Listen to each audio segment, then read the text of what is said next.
Welcome back to Create Myrtle Journals.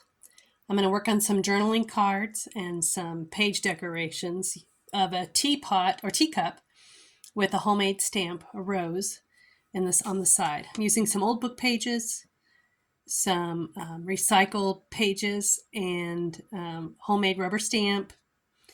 And the back is a journaling spot. Or I might make some that can just be glued down on the page in a corner of the page as a decoration, or glued down in such a way that it could just be a tuck spot. So I'm going to make a stack of these, 3 or 4. You can come along with and join in if you want to. Here's one I made probably a few years ago. It's going to be my little prototype and the one I just made. And here's the stack of book pages I have. I found this book at a library sale for $1, and it is literally falling apart. I plan to use the book cover as a journal cover at some point, but these pages are very fragile, so gluing them onto a base will help. I mean, I barely have to pull, and they are just coming loose. I glued them on a recycled, this is a song sheet from church. The musicians use these and then they get thrown into the recycling pile. So I coffee dye them and use them as bases for journaling cards and, collage, everything else. Here's I call it a stencil, but it's really a template. Stencil template, you know what I mean. Similar meaning, huh? I think I'm going to use brown as my tracer. So I just trace the template that I made in order to make more of these teacups.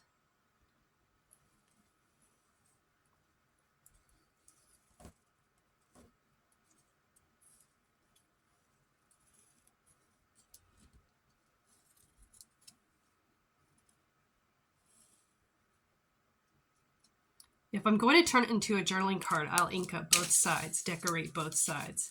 But if it's just going to be glued down on a page, then I will just decorate the front side and not the back.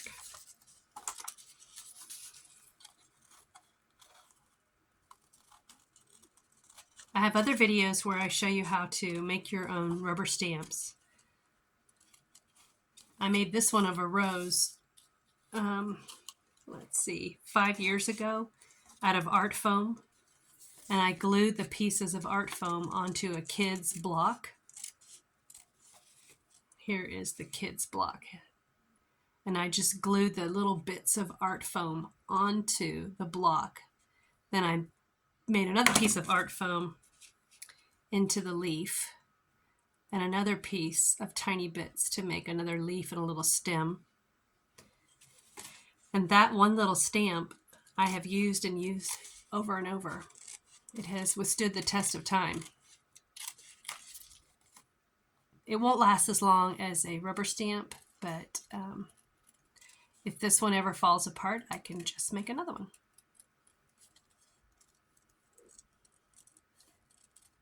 If this is just going to be a page decoration, it doesn't need to be backed and made stronger if it's being glued directly down on the page. However, this one will be a tuck, so I do want it to have a little more strength. So I backed it onto a piece of copy paper to strengthen it. I try to shadow it up a little bit to make it look more like a cup. Oh, I forgot the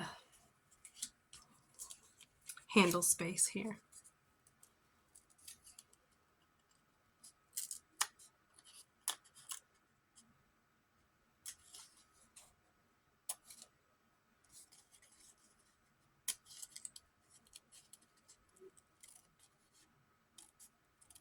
You can take whatever shape you like and make a template out of it. I've done it with a teapot, with jars, jar shape. Make a template out of it, and then you can trace it over and over and over onto not just book pages, but scrapbook paper. That way you make your own unique ephemera. Now I'm going to distress it up a bit by doing all the edges. Page is already a nice brown, but this will kind of cover up my tracing lines as well. Although because I'm gluing this down on the page, I could have, you can see how fragile this paper is.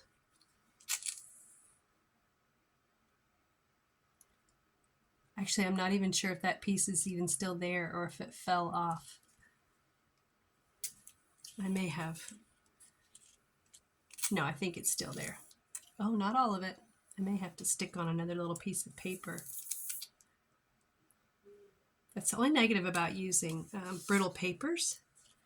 You're going to have to really stick them down. Maybe I'll put some faux washi tape on there. Some faux, oh, I forgot this little corner. Some faux aged Scotch tape. That'll look good, I think. Okay, let me finish inking this up.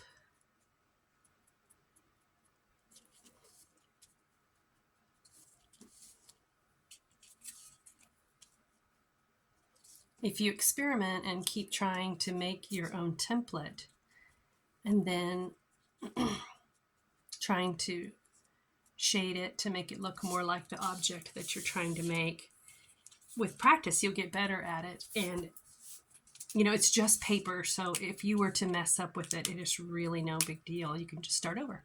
So I tried, I think I felt like that one looked good. Tried to make like the rim of the teacup like this, and then on the other side, and then say that it's filled with tea.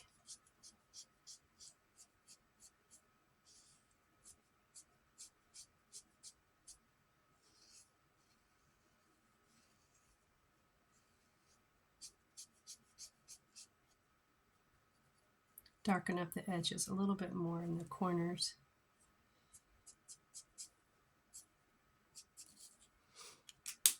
And use markers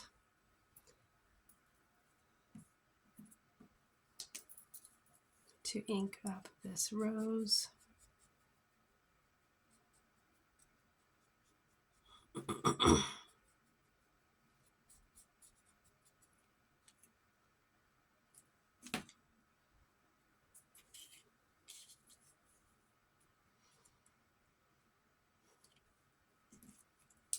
I'm going to do it again. When I do two staggered, or I should say turned, I'll turn this halfway. Try to find, I kind of eyeball the center of the rose and the center of the stamp, and it doesn't always hit it just right. And that way it makes richer, rounder rose. And then I use green to make the leaves. I can tell this little leaf is getting worn down over time.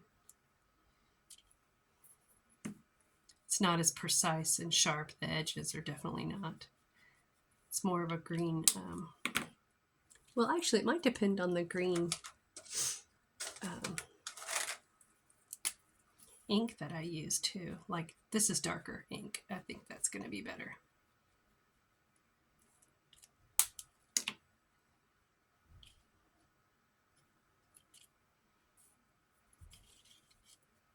Maybe I'll do that one again. Yeah. And then that little tiny stem. It's just like a little leaflet and stem.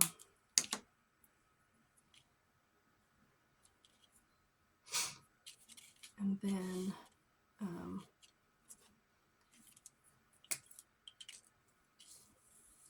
I added some mark making on there, and maybe I'll do that over here too, just for fun. Kind of disguises the fact that some paper came off on that corner. Maybe I'll do it over here in this corner too. it did occur to me that if any of this text had anything inappropriate, this is a pretty old novel though, and I looked it up, it's not valuable necessarily. And I tried reading it, but it was kind of boring. I have found that to be true of some novels that are from like 1890s. I found one or two that were kind of interesting because I read them before I took them apart, and some of them were just very dull. But anyway, it's an old book, so it probably doesn't have anything inappropriate on there word-wise, but if it did, mark making can cover that up, as well as, of course, your decoration. And I think I'll do that to this one too, the first one I made. Just a little mark making.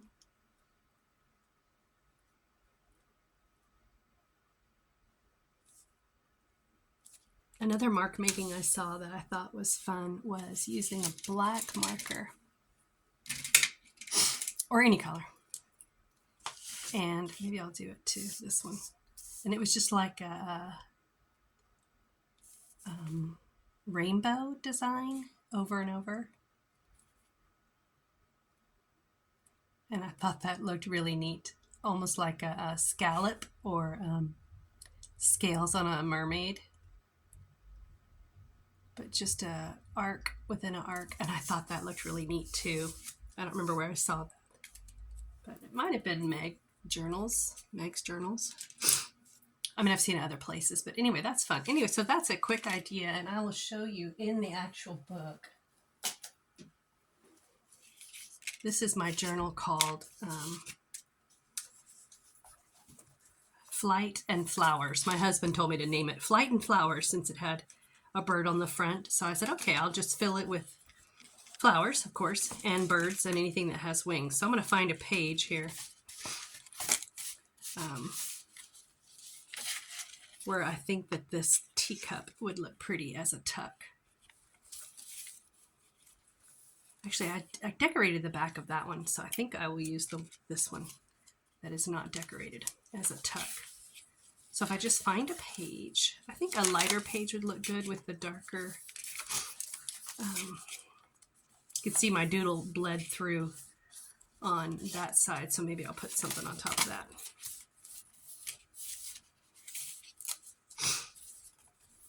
Gotta find just the right page. On the green?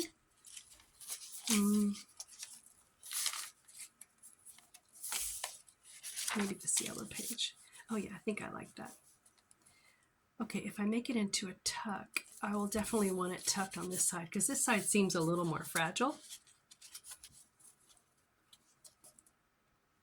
I'll definitely glue down the handle more sturdily than the rest.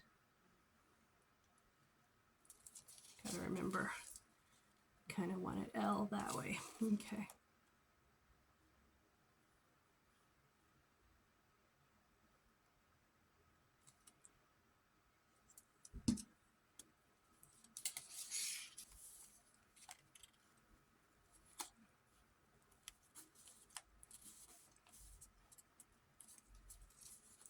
Then, let me see if I find, this will be my temporary placeholder. Just a Rolodex card.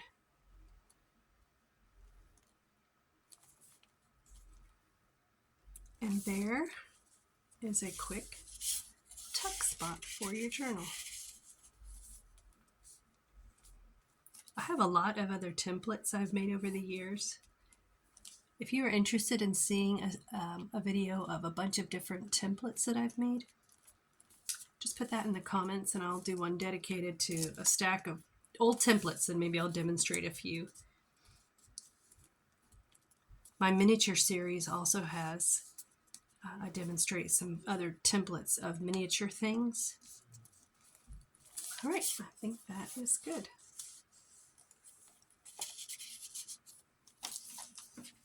Thank you for watching. Hope you have a happy new year.